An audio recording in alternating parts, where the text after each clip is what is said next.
when we're able to go out into nature, we can have the opportunity to get in touch with ourselves.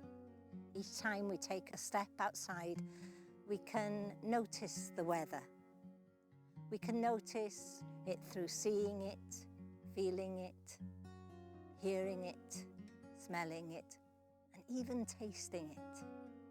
In the same way, we can notice our internal weather, and we may realise that this too changes from moment to moment. And when we go out, we often take our thoughts and our anxieties and worries with us, and we might not always be aware of the places we really are in. So as we come out, we can begin to notice things as they really are. We can feel the feet on the floor. Just as we take a step, we might notice the movement of the body.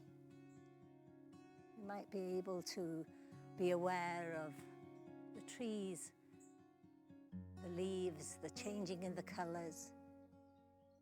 We might be able to listen to the sounds of the forest.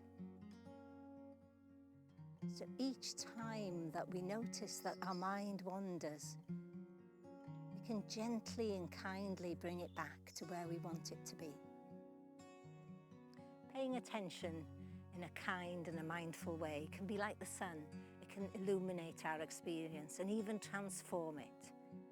And every walk becomes beneficial as we give the mind just a pause, a break, as we come to our senses and notice whatever is here.